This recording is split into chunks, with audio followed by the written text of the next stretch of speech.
and welcome to MBS Presents on the occasion of World Breastfeeding Week 2020. I am Dr. Janelle Charles Williams, and with me are two beautiful ladies, Miss Ordenlyn Glasford, she's a mom of two, and Miss Zita Edwards, a mom-to-be. As we know, breastfeeding is a learned behavior. It means that moms and babies are not born with the know-how as to how to breastfeed. It's something that is learned through practice. And so, Ms. Zita Edwards will be learning from what Ms. Ordenlyn Glasford is saying based on her experiences regarding breastfeeding. And I will be moderating today's program. So, Ordenlyn, you have two beautiful boys, and your second boy is 2 years of age, and you currently breastfeed your 2-year-old. Tell us a little bit about your breastfeeding experiences and what it was like when you first nursed your firstborn. Okay, as a mother of two, both experiences were different with both children.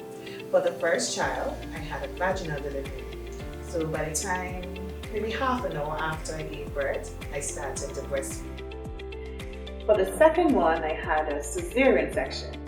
So it took me maybe about 4 hours before I started breastfeeding that second child.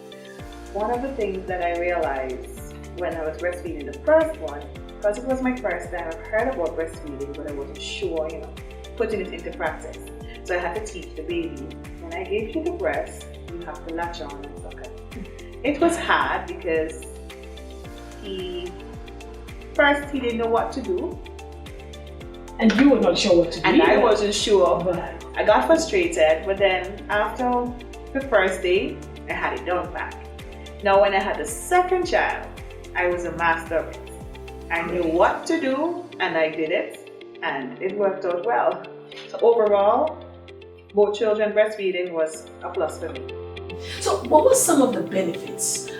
We know what the literature says. It helps in terms of reducing the risk of diseases, childhood diseases such as diarrhea and what have you. What were some of the benefits that you experienced? Well, for me, I would say, one of the things that I experienced is that it's costly. I don't have to buy formula. So the money that I would save to buy formula for at least 8-9 months, I had that money in my pocket to do something else with. Also, I realized that, when I read, it said that they don't get sick often, and I can prove that. So both my children, when I was breastfeeding them, they didn't get sick. They didn't get sick until after I started introducing other things in their diet after the 6 months. Now I know Zita has a question already. I can see her eyes and the interest. Zita, what questions do you have for Ordenlyn? Okay, on my experience in talking to moms, they usually tell me, grease your nipples before you have the baby and so on. So I want to know if that would help before or after you have the baby. Did it hurt that you'd have to moisturize the nipple? Well, to be honest, for the first couple of days, it did hurt, but as soon as the baby started sucking, it hurt maybe for about a minute or two, but after, you have no problem. So it's important to get that latch on, and it's not latch on correctly. And it's not nipple sucking.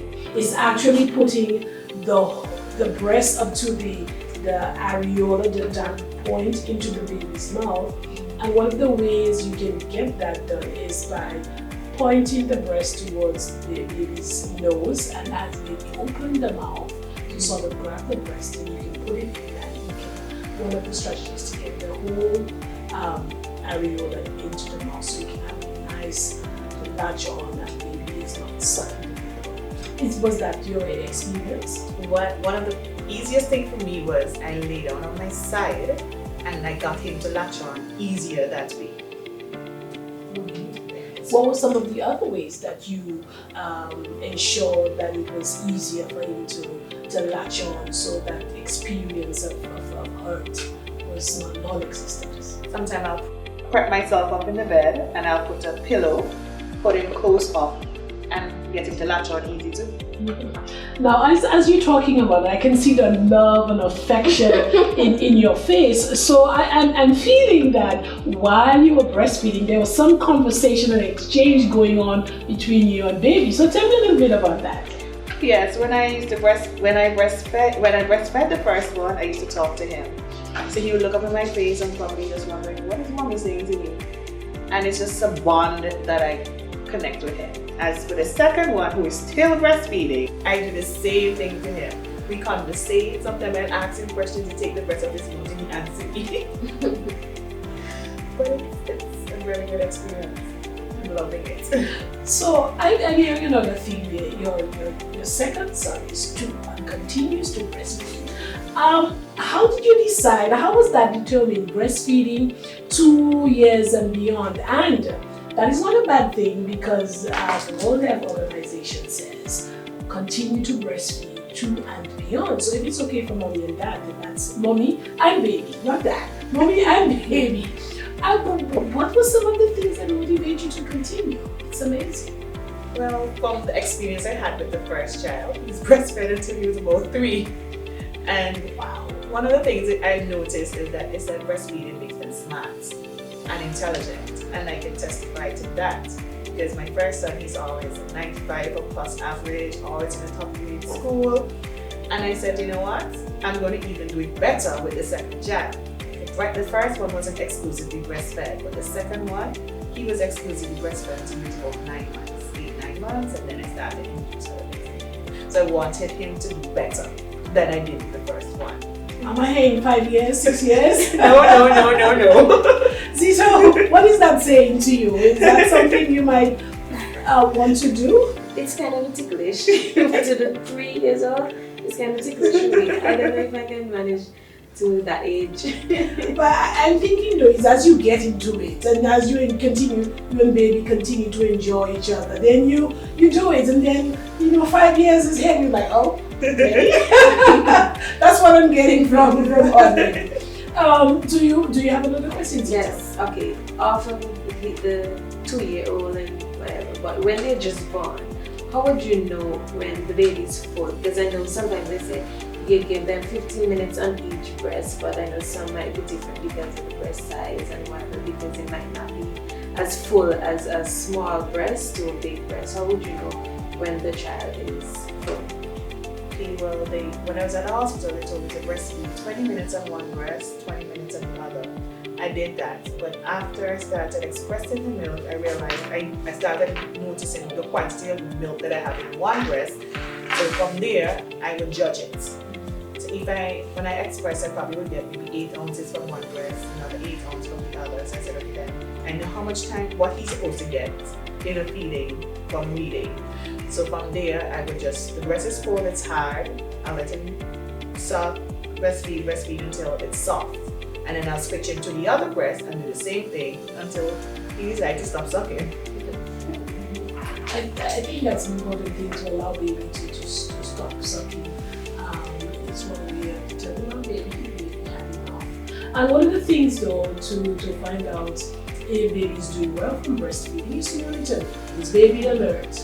Is baby growing? When you take baby to the doctor, the weight increasing? Is baby having at least 6 or so wet diapers in a 24-hour period? And so that gives you an indication as to whether baby is getting enough of the breast milk.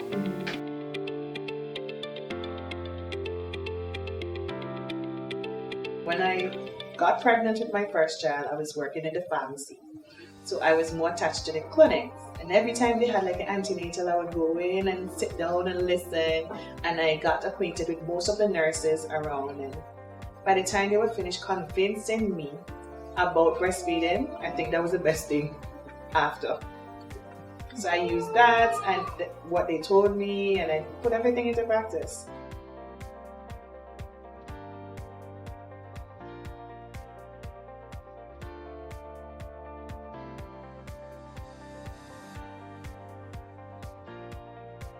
No, just basically the persons, the nurses that I spoke to who guided me throughout the whole pregnancy. So that's important. Your clinic as well as the maternity ward at Mount St. John's Medical Center. Excellent resources, and in person. You can call, you can visit, and when you have baby and you're having challenges, whether it's for baby to latch on, you have a resource right there at Mount St. John's Medical Center and in the clinic. So excellent. Thank you very much for that. What about online? I think I had a conversation with you and we were talking about online resources as well. Yeah, I used to Google a lot. Google, lifesaver for everything. So I used to use a little Google just to check, make sure that I'm doing the right thing. After I came back out to work and I went to clinic the next time I hit his weight job and I started panicking. The nurse told me, no, it's because he was accustomed to breastfeed all the time, so no, he's not there, he's having a little withdrawal, but he will bounce back up after. And he did. Excellent. Your second son, you said, is 1, almost 2, right? Almost. He has, I'm sure his mouth is full with teeth right now. So does he bite you? Never. Never had that experience with both, none. Nice. So I also breastfed my daughter, and we went for a year plus, and she never bit me. I think, and the literature says that babies bite when they are bored, that they're full already and they're just playing with the nipples, so they bite. But it's important to have a conversation with baby that says, no biting. It is not something that you do. And they understand. And if you cherish this source of nutrient, then you won't bite it. And so it's important to have a conversation. And if they bite on it, then you withdraw and you stop the feeding and return to that. So thank you very much for that. Do you have another question? The last question. Okay.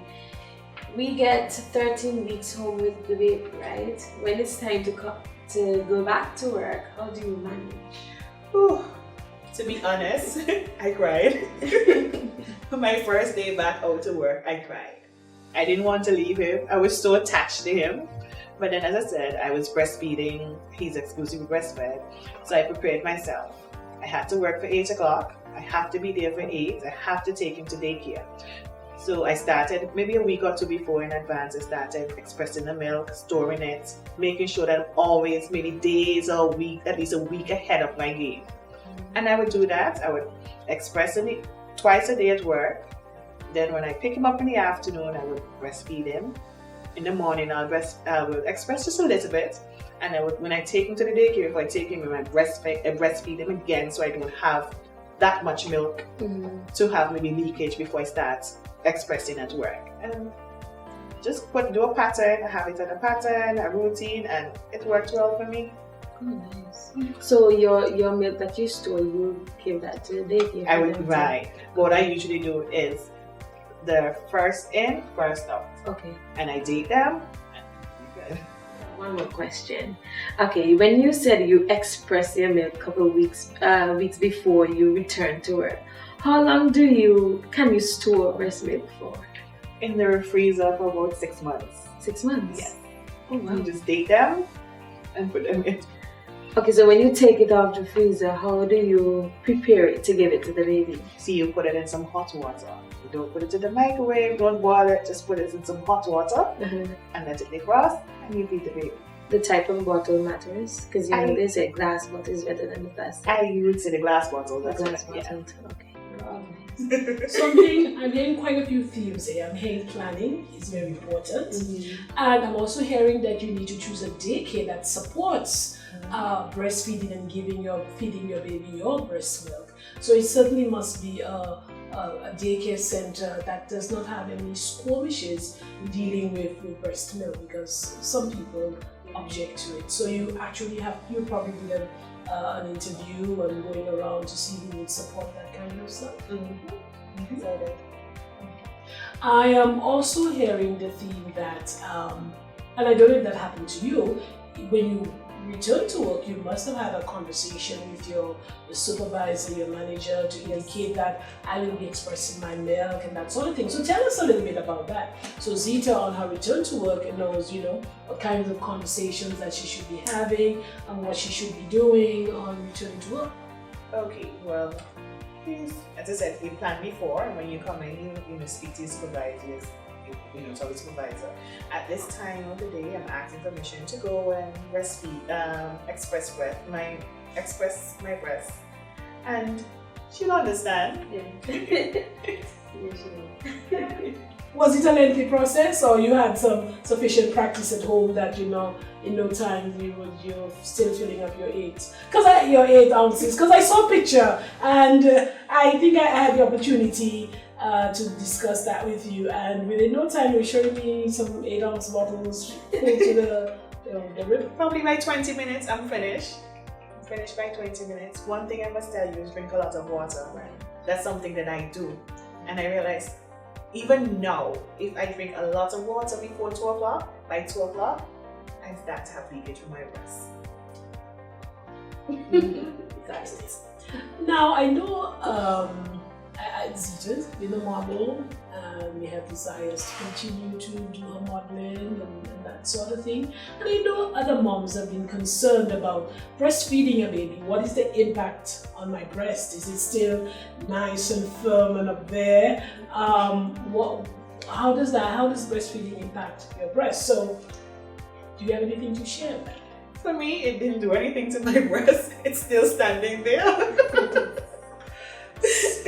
So there's no reason to worry, No. but admittedly, when you become pregnant, the breast becomes fuller, and one is encouraged to wear supporting bras, even when you're nursing, and it's based on your genes, because once the breast has become bigger from being pregnant, the whole thing kind of changes.